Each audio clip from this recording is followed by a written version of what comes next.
Hey there, the Lord has brought us together again, and welcome to this day number 232. Today we read Lamentations 3, our second reading in Proverbs 12, and our first reading of Ephesians 2. May the Lord bless you real good today. Let's turn to Lamentations 3. A warning for our time can be found in chapter 2. Starting at verse 14 in the NLT, it says, "Your prophets have said so many foolish things, false to the core. They did not save you from exile by pointing out your sins. Instead, they painted false pictures, filling you with false hope." The last, so poignant line from yesterday's reading was, "The enemy has killed all the children whom I carried and raised." Today, Jeremiah again speaks in the first person. Lamentations 3. I am one who knows what it is to be punished by God. He drove me deeper and deeper into darkness, and beat me again and again with merciless blows. He left my flesh open and raw, and has broken my bones. He has shut me in a prison of misery and anguish. He has forced me to live in the stagnant darkness of death. He has bound me in chains. I'm a prisoner with no hope of escape.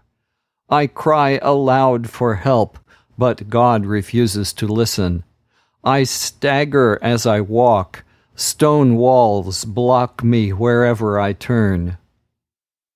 He waited for me like a bear. He pounced on me like a lion. He chased me off the road, tore me to pieces, and left me. He drew his bow and made me the target for his arrows. He shot his arrows deep into my body. People laugh at me all day long. I'm a joke to them all. Bitter suffering is all he has given me for food and drink. He rubbed my face in the ground and broke my teeth on rocks.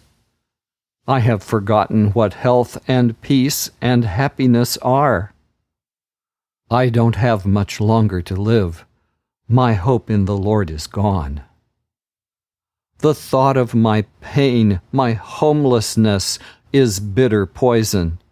I think of it constantly, and my spirit is depressed. Yet hope returns when I remember this one thing.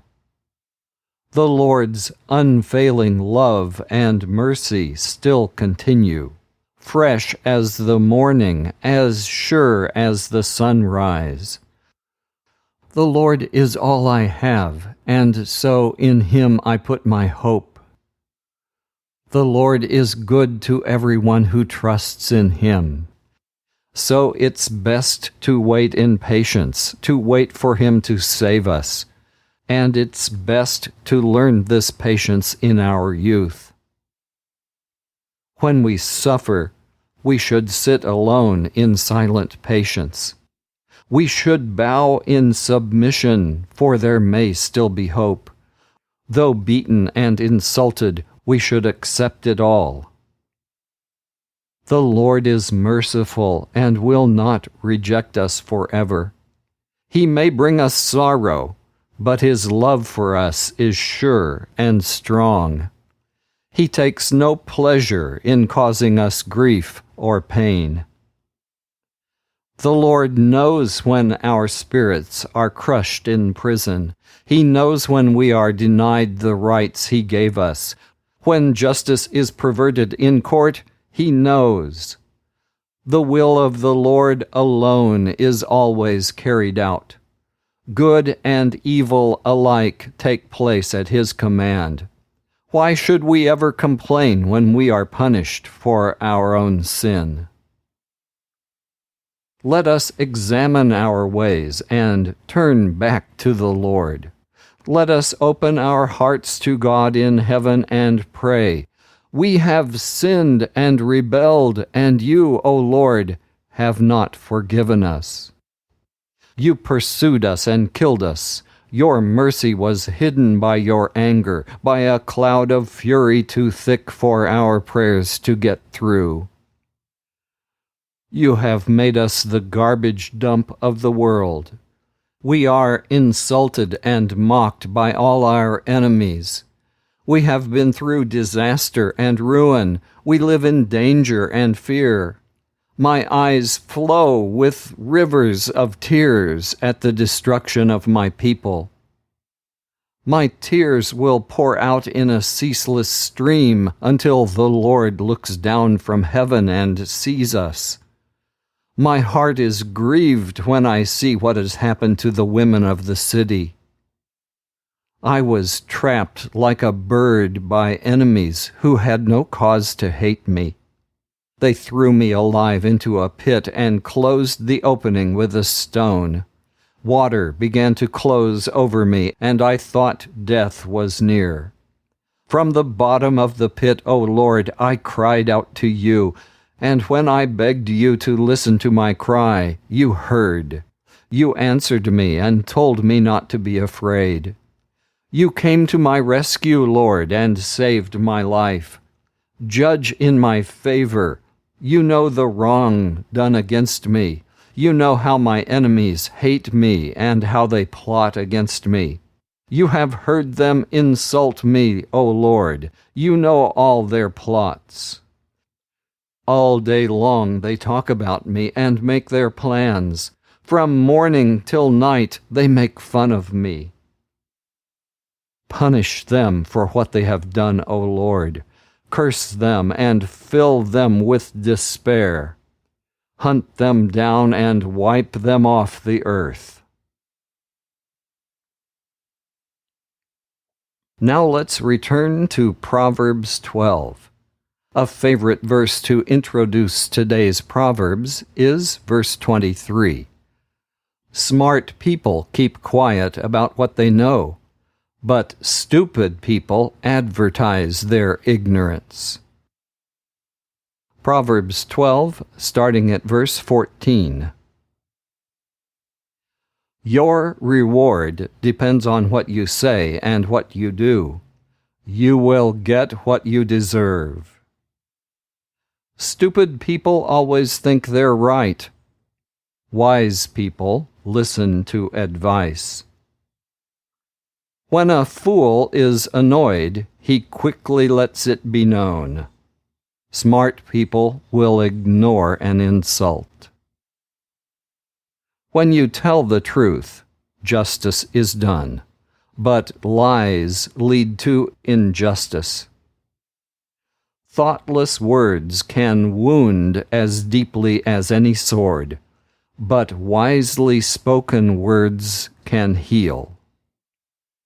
A lie has a short life, but truth lives on forever.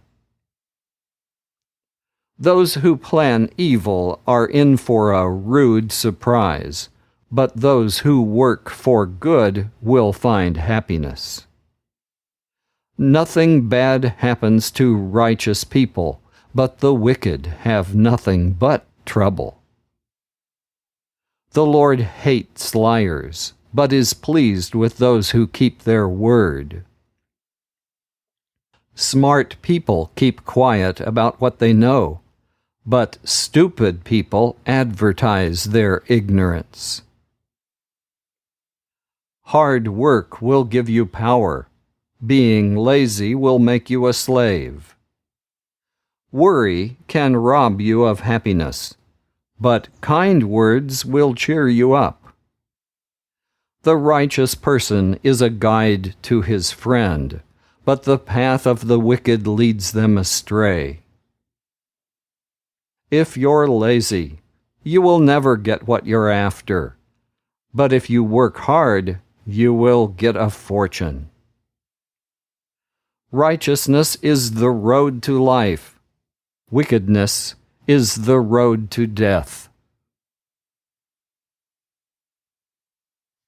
Let's turn now to Ephesians 2. The first chapter has 4 instances of joined in union with Christ, and this chapter has 7. In his first chapter, Paul wrote in a formal style and showed his enthusiasm for his topic by his use of long sentences in Greek. Verses 3 through 14 are one long sentence, with a cascade of phrases modifying other phrases. And verses 15 through 23 are another long sentence. Long sentences like that seem clearer to me in Greek than they do in English. Another notable place Paul does this is in Colossians 1. Ephesians chapter 2. In the past you were spiritually dead because of your disobedience and sins. At that time you followed the world's evil way. You obeyed the ruler of the spiritual powers in space, the spirit who now controls the people who disobey God. Actually, all of us were like them and lived according to our natural desires, doing whatever suited the wishes of our own bodies and minds. In our natural condition, we, like everyone else, were destined to suffer God's anger. But God's mercy is so abundant, and His love for us is so great, that while we were spiritually dead in our disobedience, He brought us to life with Christ. It is by God's grace that you have been saved. In our union with Christ Jesus, He raised us up with Him to sit beside Him on His throne in the heavenly world. He did this to demonstrate for all time to come the extraordinary greatness of His grace in the love He showed us in Christ Jesus. For it is by God's grace that you have been saved through believing. It is not the result of your own efforts, but God's gift, so that no one can boast about it. God has made us what we are, and in union with Christ Jesus, He has created us for a life of good deeds, which He has already prepared for us to do. You Gentiles by birth, called the uncircumcised by the Jews, who call themselves the circumcised, which refers to a physical ceremony performed upon the bodies of men. Remember what you were in the past. At that time you were apart from Christ. You were foreigners and did not belong to God's chosen people. You had no part in the covenants, which were based on God's promises to His people, and you lived in this world without hope and without God. But now, in union with Christ Jesus, you, who used to be far away, have been brought near by the blood of Christ. For Christ Himself has brought us peace by making Jews and Gentiles one people.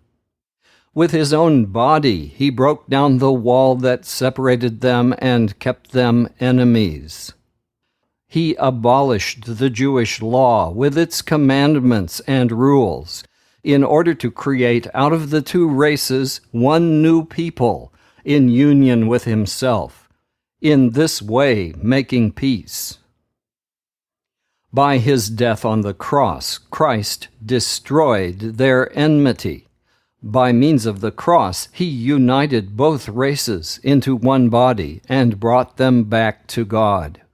So Christ came and preached the good news of peace to all, to you Gentiles who were far away from God, and to the Jews who were near to Him. It is through Christ that all of us, Jews and Gentiles, are able to come in the one Spirit into the presence of the Father. So then, you Gentiles are not foreigners or strangers any longer. You are now citizens together with God's people and members of the family of God.